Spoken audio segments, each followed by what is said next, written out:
Բարի լույս բոլորին եւ բարի գալուստ այն հարթակ, որտեղ լուսաբանվում են մարդու եւ մոլորակի առողջությանը վերաբերող ամենաարդիական հարցերը։ Այսօր մենք խոսելու ենք լուր, բայց ամենուրեք առկա սպառնալիքի մասին։ Անտեսանելի սպառնալիքի, որն արդեն դարձել է մեր առօրյա կյանքի անբաժանելի մասը։ Խոսքը միկրո եւ նանոպլաստիկի մասին է։ Այստեղ խոսքն այլևս միայն շրջակա միջավայրի աղտոտման մասին չէ։ Ինչպես բոլորին հայտնի է, մենք բախվել ենք առողջապահության ոլորտում իրական համաշխարհային արտակարգ իրավիճակի հետ, որն առնչվում է մեր ապագայի ամենահիմնական բաղադրիչներին, հանրային առողջությանը, նոր սերունդների զարգացմանը եւ այն կենսաբանական մեխանիզմների ամբողջականությանը, որոնք, ինչպես կարծում էինք, պաշտպանում են մեզ։ Մեր խմած ջուրը, մեր օգտագործած սնունդը, նույնիսկ մեր շնչած օդը, այս ամենն այժմ պարունակում է պլաստիկի մասնիկներ։ Սակայն վերջերս կատարված բացահայտումը գիտական հետազոտություններում դարձավ անվերադարձ շրջադարձային կետ։ Պատմության մեջ առաջին անգամ միկրո եւ նանոպլաստիկ հայտնաբերվեց ընկերքում եւ կրծքի կաթում։ Այս բացահայտումը բնականաբար ցնցեց գիտական հանրությանը եւ հասարակությանը, քանի որ կասկածի տակ դրեց հիմնարար մի համոզմունք՝ կենսաբանական այն պատնեշների արդյունավետությունը, որոնք մինչ այդ մենք անձեռնմխելի էինք համարում։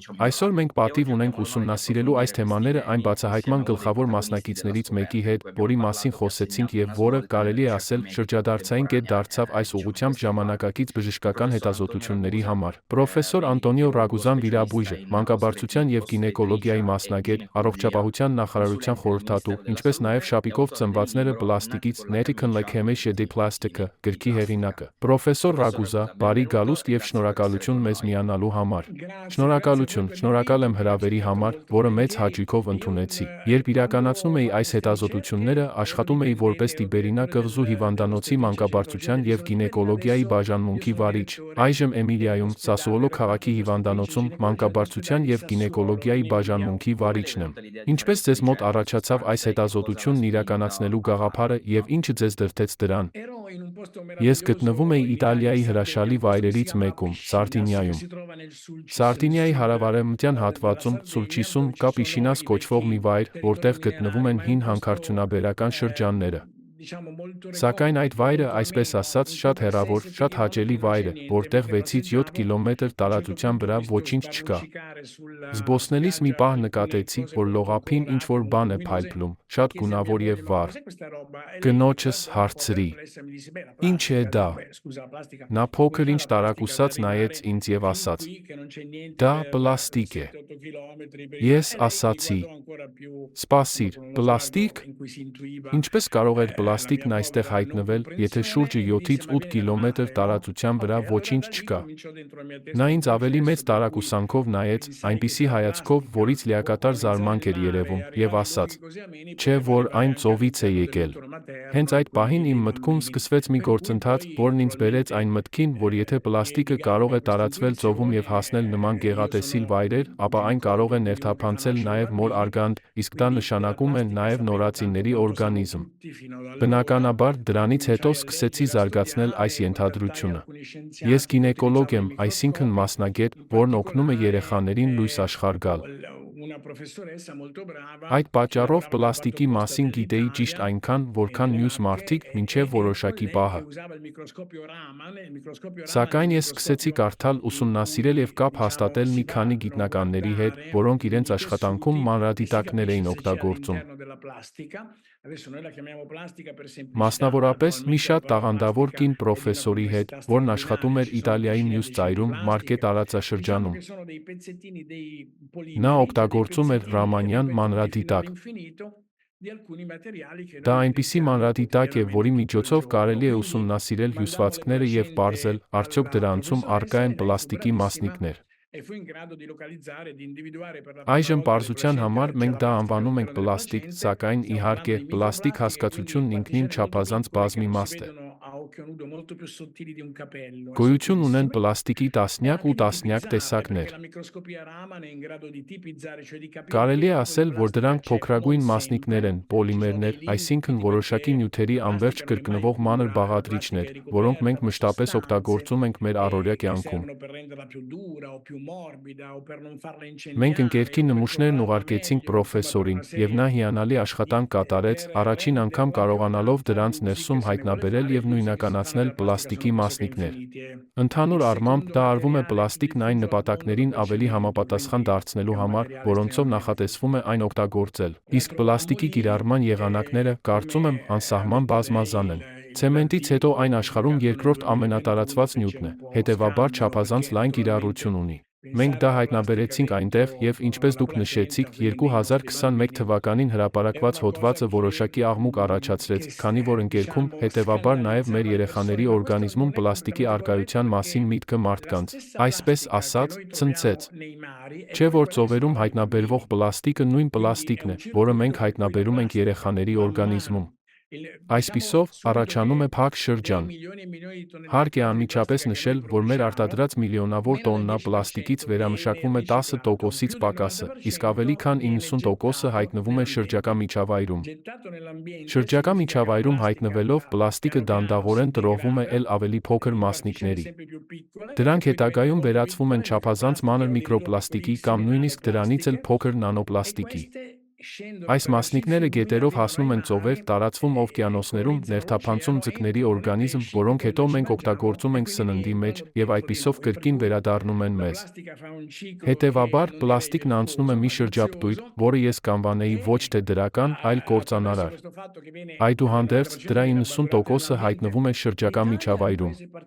Իտալիան այս հարցում, այսպես ասած ճակերտավոր իմաստով, առանձնապես վարպետ երկիր է, քանի որ վերամշակում է պլաստիկի մոտ 10%-ը։ Այս առումով այն աշխարհում առավել պատասխանատու երկրներից մեկն է։ Սակայն փաստը մնում է փաստ, պլաստիկի ավելի քան 90%-ը հայտնվում է շրջակա միջավայրում։ Իսկ ինչպես է այն ներթափանցում մեր օրգանիզմ։ Ինչպես են միկրո և նանոպլաստիկի մասնիկները հայտնվում մեր մարմնում։ 3 ճանապարհով։ Առաջին հերթին, սննդի միջոցով։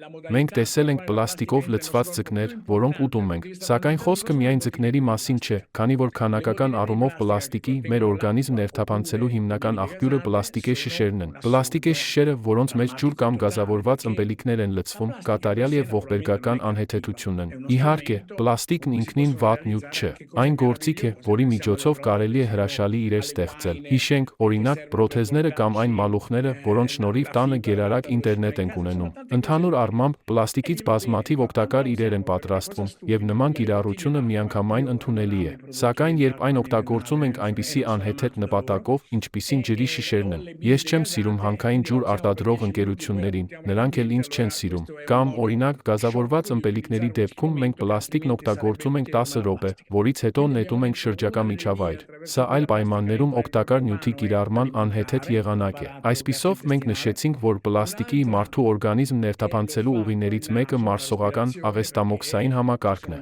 Մյուս ուղին քիթն ու շնչառական համակարգն են, քանի որ մթնոլորտում հսկայական քանակությամբ պլաստիկ կա։ Օրինակ, ավտոմեքենաների արգելակման ժամանակ արգելակային համակարգից շրջակա միջավայր են արտանետվում միկրոպլաստիկի հազարավոր մասնիկներ։ Հետևաբար, եթե ես ապրում եմ այնպիսի վայրի մոտ, որտեղ կա ծանրաբեռնված երթևեկությամբ ճանապարհ, լուսացույցներ և այլն, ապա մեծ քանակությամբ միկրո և նանոպլաստիկ եմ ներշնչում։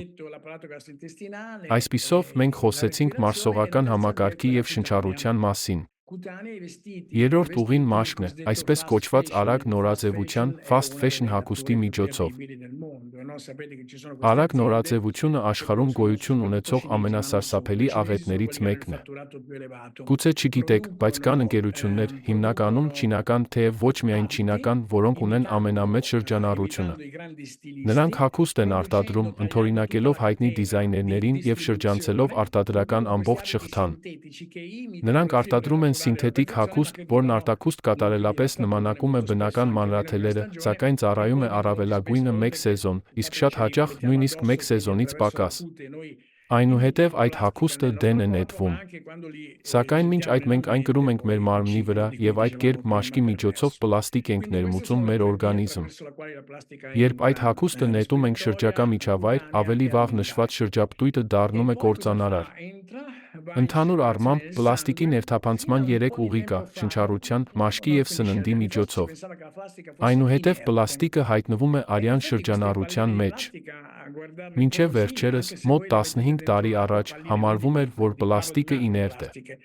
Իրականում, երբ պարզապես նայում ենք պլաստիկե գնդիկներին կամ դրանք դնում ջրի մեջ, նկատի ունեմ մակրոպլաստիկը, ոչ թե միկրոպլաստիկը, դրանք հանգիստ լողում են և թվում է, թե որևէ կերպ չեն փոխազդում շրջակա միջավայրի հետ։ Սակայն միկրո և նանոպլաստիկի ձևավորումից հետո դրանք նշված 3 ուղիներով ներթափանցում են մարդու օրգանիզմ, սկզբում արյան շրջանառություն, իսկ արյան միջոցով բոլոր հյուսվածքներն ու օրգանները երիկամներ, լյարդ, սիրտ, ծարկերակներ, երակներ, ընկերք և կրծքի կաթ։ Այս սարսափելի բացահայտումը, որը մենք արեցինք, նույնպես մեծ աղմուկ առաջացրեց։ Ինչ է պլաստիկն այնտեղ անում։ Այդ ժամանակ մենք ինքներս մեզ հարց տվեցինք. լավ, հասկացանք։ Այն ներթափանցում է օրգանիզմ, հասնում տարբեր օրգաններ։ Բայց ինչ է անում այդ օրգանների հետ։ Օրգանիզմը չի ճանաչում այն, քանի որ պլաստիկը շատ նոր նյութ է։ Այն մոտ 70 տարվա պատմություն ունի, իսկ նախկինում գոյություն չի ունեցել։ Բնականաբար, օրգանիզմն այն ընդունում է որպես օտար մարմին։ Իսկ օտար մարմինները, որոնց օրգանիզմը ճանաչում է, հակիրճ ասած, արտաքին անտիգեններն են, բակտերիաները, վիրուսները, սնկերը եւ այլն։ Այսպիսով, օրգանիզմը, այսինքն բջիջը, պլաստիկի նկատմամբ վարվում է ճիշտ այնպես, ինչպես կվարվեր այն օտար գործոնների նկատմամբ, որոնց ճանաչում է միլիոնավոր տարիներ։ Սակայն պլաստիկի դեպքում իրավիճակն այլ է, քանի որ այն չի քայքայվում եւ նման չէ այդ գործոններին։ Ինչ է այդ դեպքում տեղի ունենում բջջի ներսում։ Մենք իրականացրել ենք մի շարք եզակի հետազոտություններ եւ պարզել, որ պլաստիկը ներթափանցում է ցիտոպլազմայի մեջ։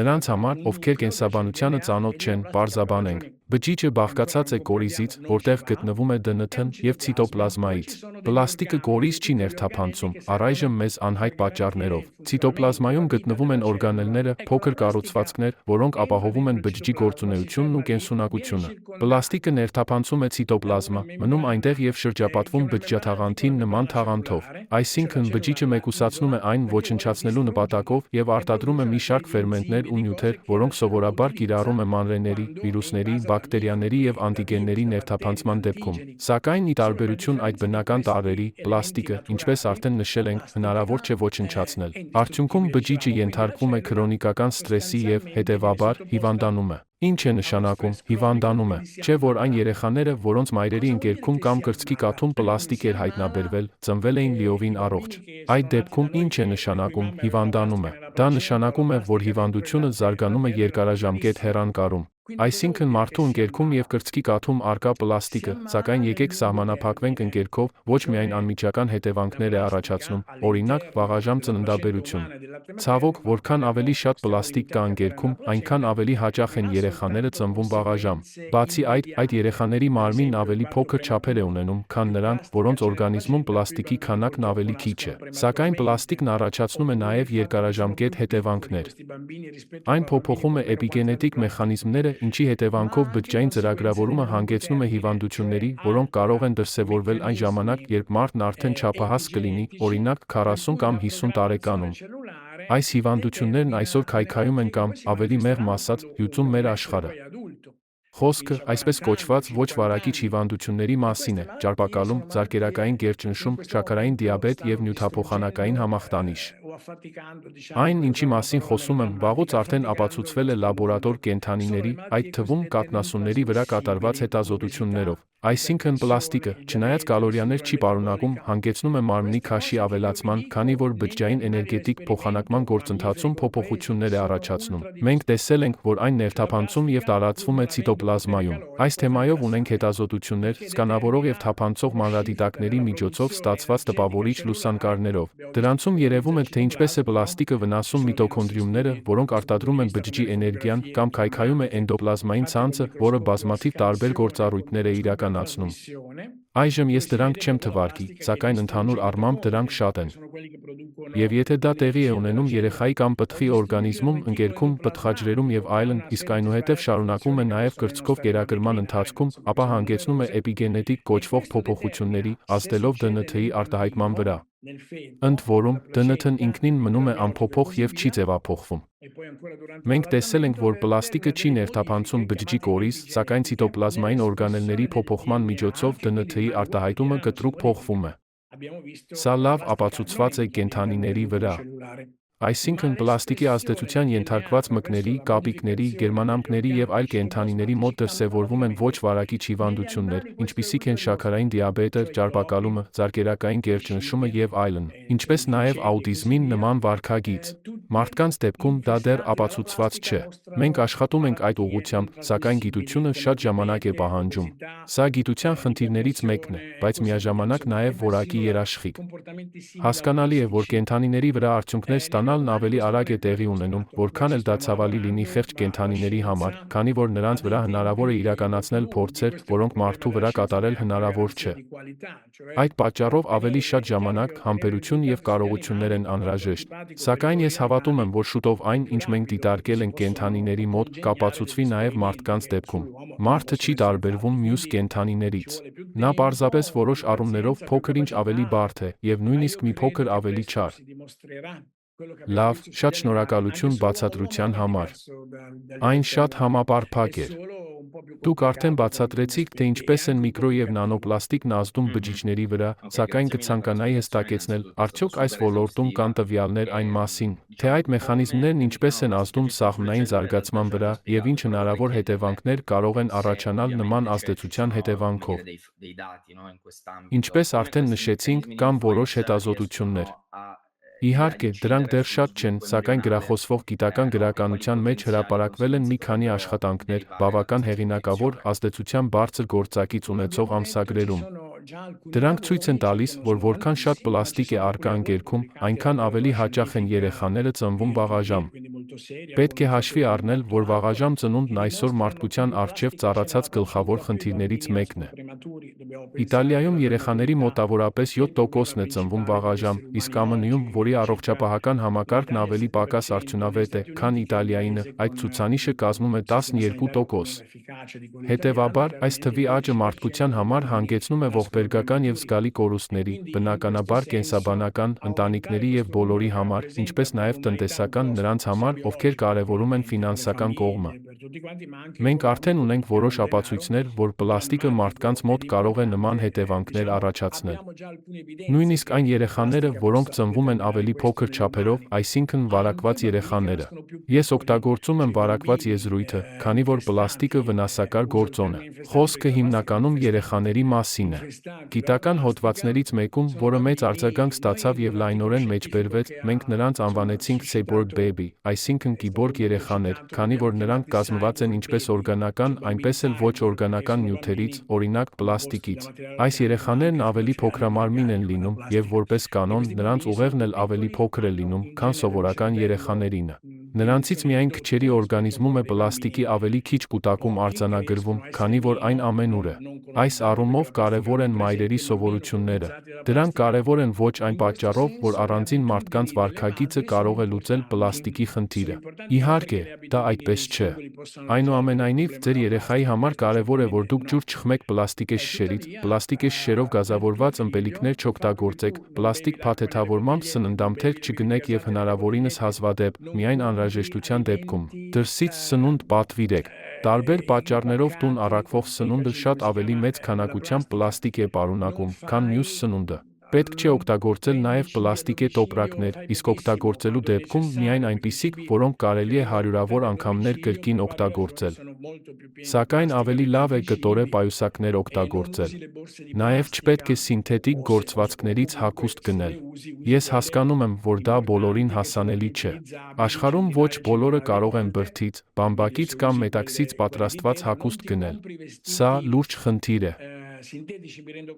Ընդհանուր առմամբ, մի օգտագործեք մեկանգամյա պլաստիկե իրեր, պլաստիկե բաժակներ, պատառաքաղներ կամ դանակներ։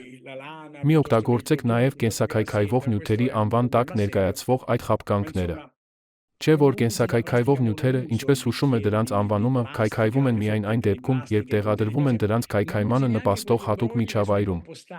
Սակայն եթե դրանք նետվում են սովորական աղբի մեջ, իրենց պահում են այնպես, ինչպես մնացած պլաստիկը։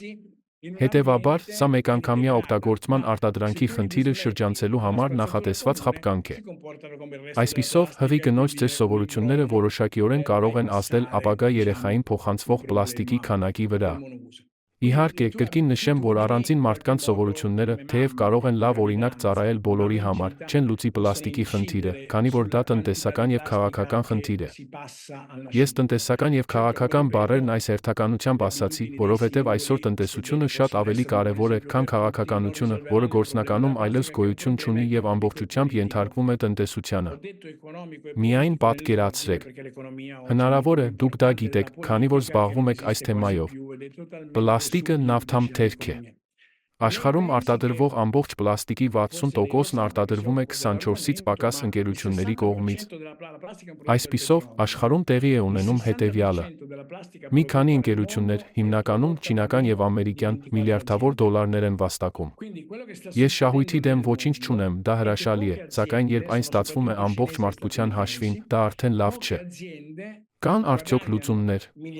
Այո, սակայն այս պահին լուծումները ոչ բժշկական են, ոչ էլ կենսաբանական, այլ քաղաքական։ Խոսքը պլաստիկի արտադրության կրճատման մասին է, ինչը սակայն հակասում է ներկայում տեղի ունեցող գործընթացներին։ Դիտարկենք, օրինակ, այն, ինչ տեղի ունեցավ կովիդի ժամանակ։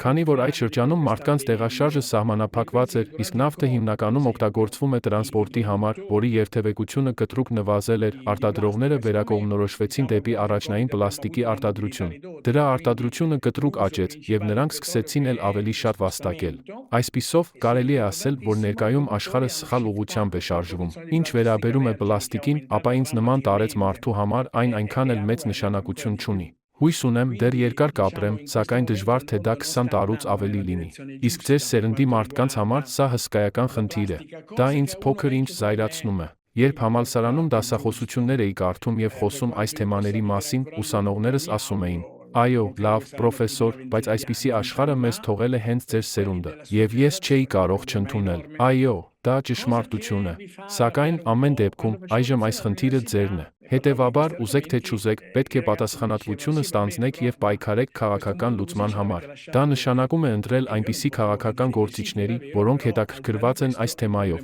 ոչ թե այնպիսի քաղաքական գործիչների, որոնք մտածում են միայն ժամանած այն խեղճ հազար ներգաղթյալներին հետ ուղարկելու մասին և դրանով սահմանափակվում, այլ այնպիսի գործիչների, որոնք խոսում են կյանքի համար ամենակարևոր հարցերի մասին։ Այդ հարցերը շատ չեն, դրանք կարելի է մեկ ձեռքի մատներով հաշվել։ Այդ կարևորագույն թեմաներից մեկը շրջակա միջավայրն է, որտեղ մենք ապրում ենք, իսկ պլաստիկը դրա վրա ազդող ամենակարևոր գործոններից մեկն է։ Պլաստիկը պետք չէ ոչնչացնել, անտեսել կամ ամբողջությամբ վերացնել։ Պարզապես անհրաժեշտ է նվազագույնի հասցնել դրա մեկանգամյա օգտագործումը և այն չափազանցված ու անհեթեթ կիրառությունը, որը տարածված է այսօր։ Ես կցանկանայի ձեզ հարց ուղղել որպես մասնագետի, որը երկար տարիներ է նվիրել այս խնդրի ուսումնասիրությանը և, հնարավոր է, բջջային մակարդակում դրա ազդեցության մեխանիզմները շատ ավելի լավ է հասկանում, քան սովորական մարդը, որը տեղեկացված չէ այս խնդրի մասին։ Ի դեպ, ես նույնպես կարծում եմ, որ այս հարցը չափազանց կարևոր է։ Հենց այդ պատճառով էլ մենք փորձում ենք կապ հաստատել ձեզ նման մասնագետների հետ, որպեսզի հասարակությանը և հանրային գիտակցությանը ներկայացնենք այն խնդիրը, որն առաջացնում է այս նյութերի, այս վնասակար գործոնների առկայությունը։ Ինչպես դուք դրանք անվանեցիք։ Ընդհանուր առմամբ, մենք կցանկանայինք ձեզ հարցնել հետևյալը. Անկեղծ ասած, այս իրավիճակը մեզ որոշ չափով վախեցրել է, քանի որ մենք այն ընկալել ենք որպես նոր վնասակար գործոնի յուրատեսակ համաճարակ կամ համավարակ։ Այս առումով, արդյոք հույս ունեք ապագայի հանդեպ, թե դուք նույնպես ցնցված եք և անհանգստացած։ Ինչպես եք վերաբերվում այս խնդրի գոյությանը։ Կարծում եք, որ այն կարող է լուրջ ազդեցություն ունենալ մարդկության ապագայի վրա, թե՞ դուք այլ կերպ եք գնահատում իրավիճակը։ Մի անգամ հարցազրույց էին վերցնում Վուդի Ալենից, որին ես շատ եմ սիրում։ Հարցազրույցի ընթացքում լրագրողը նրան հարցրեց. «Դուք հոռետես եք»։ Իսկ նա պատասխանեց. «Ոչ, ոչ, ոչ։ Ես լավատես եմ, որը շատ բան է տեսել»։ Այս բնորոշումն ինձ շատ է դուր գալիս։ Ես նույնպես շատ բան տեսած լավատես եմ։ Ես գրել եմ մարդկային մտածողության անհետևողականությունը վերնագրով գիտական հոդվածը։ Հենց վերնագիրն արդեն շատ բան է ասում մարդկային մտածողության անհետևողականությունը։ Այդ հոդվածում ես մանրամասն բացատրել եմ դրա պատճառները։ Այժմ չեմ խորանա մանրամասների մեջ, այլապես կես ժամ շարունակ կձանձրացնեմ ձեզ։ Սակայն աշխատանքը գիտական գրականության համար բավական հասկանալի լեզվով է գրված, այնպես որ այն կարելի է հանգիստ կարդալ։ Այնտեղ ես մանրամասն բացատրում եմ, թե որոնք են այն ամենի պատճառները, ինչ մենք այսօր անում ենք աշխարհի հետ։ Կան պատճառներ, որոնք բնորոշ են մեր բանականությանը, հետևաբար նաև իրականությունը վերլուծելու մեր կարողությանը և աշխարհի հետ որպես ստեղծագործող էակներ փոխազդելու մեր ձևին։ Մենք, իհարկե, նույնպիսի կենդանի էակներ ենք, ինչպես մնացած բոլոր կենդանի օրգանիզմները։ Սակայն մյուս բոլոր կենդանի էակները առանց բացառության զբաղեցնում են որոշակի էկոլոգիական խորշ կամ, եթե կուզեք, որոշակի լայնություն և այնտեղ քիչ թե շատ կատարելապես հարմարվում են։ Մարդիկ, մկների հետ միասին, թեև մկներն այդպես են վարվում, որովհետև հետևում են մեզ, բնակեցրել են ամբողջ աշխարհը, Արկտիկայից մինչև Անտարկտիկա։ Նրանք գնում են ամենուր։ Ինչպես արդեն նշեցինք, մարդիկ միգրացիայի են ենթարկվում, սակայն նրանք ոչ թե հարմարվում են աշխարհին, այլ ձևափոխում և փոխում են այն։ Այս մարդաբանական հայեցակարգով են բացատրվում մարդկային բազմաթիվ արարքները, այդ թվում այն սարսափելի փաստը, որ ներկայումս մենք անսովոր մեծ ուժով իշխում ենք բնության վրա։ Մենք այն էակներից, որոնք սարսափում էին բնական աշխարհում կատարվողից, վերածվել ենք։ Պատկերացրեք Բորնեոյի անտառներում ապրող մեկ տղամարդուն կամ կնոջը, առանց որևէ կրթության, որը վախենում է կայծակից, որոտից, վայրի կենդանիներից և այլ վտանգներից։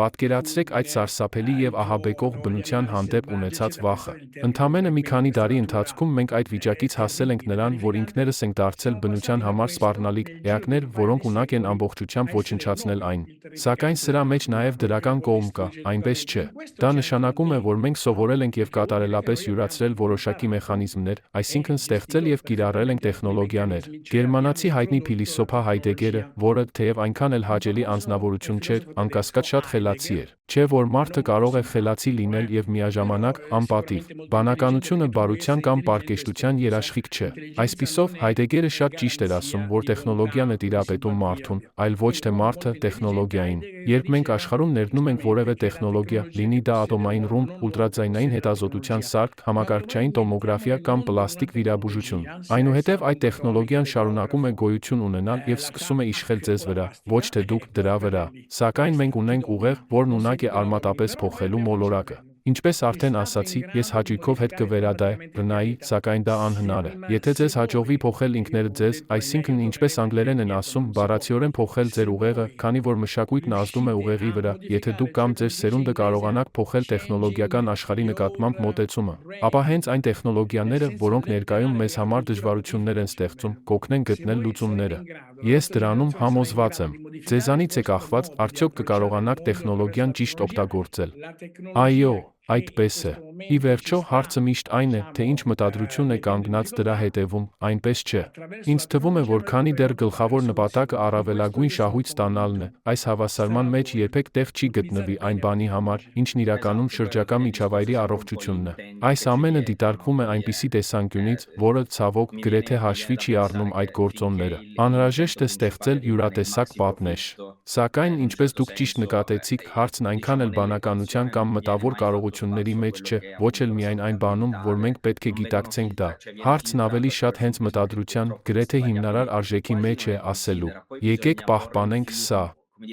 Վերադառնալով Հայդեգերին, նա ասում է. ժամանակակից մարդն այլևս զարմանքով չի նայում աշխարհին։ Մենք պետք է աշխարհին նայենք զարմանքով, ինչպես ասում էին Արիստոտելի կամ Պլատոնի հետևորդները։ Մարդն աշխարհին նայում է որպես շահագործման ենթակա օբյեկտի։ Այսինքն, երբ նայում ես անտառին, տեսնում ես միայն փայտանյութ, որը կարելի է հատել և դրանից գումար վաստակել։ Երբ նայում ես գետին, տեսնում ես, որ դրա վրա կարելի է ամբարտակ կառուցել, հիդրոէլեկտրաէներգիա արտադրելու համար, թեև, ինչպես ասում են, նման կառույցները աղտոտում և վնասում են գրեթե ցանկացած տարածք։ Եվ չնայած դա համարվում է այլընտրանքային էներգիա, ես դրա կողմնակիցը չեմ, որովհետև այն վնասում է շրջակա միջավայրը։ Այսպես թե այնպես, դու աշխարհին նայում ես շահագործման տեսանկյունից։ Հենց սա է անհրաժեշտ փոխել։ Աշխարհին պետք է նայել զարմանքով։ Եթե կարողանաք աշխարհին նայել զարմանքով, աշխարհը կփոխվի, որովհետև այն կարող է փոխվել։ Դա հեշտ չէ, բայց հնարավոր է։ Մենք ինքներս պետք է փոխվենք։ Ինչպես ասել է նստած ցուլը.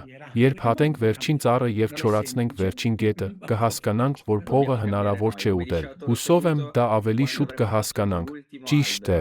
Լավ, շատ շնորհակալություն։ Եկեք ամփոփենք։ Esatto. Պրոֆեսոր Speriamo di Ռագուզա, capirlo մենք prima. չափազանց շնորհակալ Esatto. ենք, որ մեզ հետ էիք, կիսվեցիք Va ձեր bene, փորձով, grazie ձեր mille. տեսլականով Allora եւ la conclusione, ամենակարևորը, professor Ragusa, ընդգծեցիք այս խնդրի ringraziamo արդիականությունը։ tantissimo di essere stato Այն con noi per կարելի է condividere անվանել la sua անտեսանելի esperienza, la sua խնդիր, visione սակայն այն sulle վերաբերում է urgenze di մեզանից questa sfida, յուրաքանչյուրին։ chiamiamola Այն, invisibile, ինչ այսօր invisibile հայտնի per tutti. դարձավ, չպետք է մեզ անտարբեր Quante verso թողնի։ oggi non ci deve Ինչպես lasciare արդեն նշել indifferenti, lo ենք, abbiamo միկրո detto, եւ le նանոպլաստիկն nanoplastiche, այլևս պարզապես ripetiamolo, non sono solo per una բնապահպանական questione խնդիրներ ambientale, չեն։ sono entrate nei nostri Դրանք corpi, ներթափանցել են մեր nelle nostre մարմիններ, մեր case, nei տներ nostri եւ մեր sistemi կենսաբանական biologici, համակարգերի fino ամենախոր in շերտերը, profondità, ընդհուպ մինչև addirittura nelle բջիջներ, ինչպես դուք cellule, նշեցիք։ eccetera. Quindi questo Այսպիսով, վտանգի տակ mette է in gioco il հայտնվում futuro մարդկային stesso, diciamo, առողջության della nostra ապագան, salute առնվազն umana, o almeno dello առողջապահության spettro sanitario տեսանկյունից։ in questo caso. Ձեր խոսքերից Quindi, հետևում է, որ մենք չենք dall'esplorare կարող è մեզ թույլ տալ emerso անտարբեր che non կամ possiamo պասիվ մնալ։ permetterci di essere indifferenti o Անհրաժեշտ են passivi, հետազոտություններ, che serve իրազեկում, ricerca, քաղաքական աշխատանք եւ, consapevolezza, ընդհանուր insomma, առմամբ, lavoro այս նպատակի politico, շուրջ no? համախմբում։ Insomma, Կրկին bisogna iniziare շնորհակալություն ենք a հայտնում ձեզ եւ cogliere բոլորին questi հրավիրում spunti. կիսվել այս Quindi հարցազրույցով, di nuovo հատկապես եթե la ձեզ հետաքրքիր ringraziamo, էր լսել պրոֆեսոր condividiamo, Ռագուզային, anzi որը մեզ invitiamo tutti a փոխանցեց իր condividere հարուստ questa փորձն ու intervista գիտելիքները։ se insomma Կիսվեք այս se vi siete trovati հարցազրույցով, bene փնտրեք ad լրացուցիչ ascoltare il professor տեղեկություններ եւ Ragusa պատմեք che ci դրա ha մասին deliziato insomma un ուրիշներին։ po' con la sua Իսկ եթե esperienza ed ցանկանում եք introduzione. ավելին իմանալ, այցելեք մեր Parlatevi, YouTube-յան informatevi, ալիք եւ դիտեք informate այս anche gli թեմայով altri. մեր թիմի պատրաստած E se siete վավերագրական interessati ֆիլմը։ andate anche sul nostro Եվս մեկ canale անգամ YouTube a շնորհակալություն guardare il պրոֆեսոր documentario Ռագուզա a եւ riguardo, շնորհակալություն բոլորին, որ proposto մեզ insomma հետ dal էիք։ nostro team. Grazie Շնորհակալություն, ancora professor շատ Ragusa, շնորհակալություն։ grazie per averci Grazie a ospitato. Շնորհակալություն tutti voi, բոլորիդ։ grazie per il Alla lavoro che prossima. Շնորհակալություն այն ամենի Arrivederci, համար, ինչ անում եք։ arrivederci. Grazie. Ցտեսություն։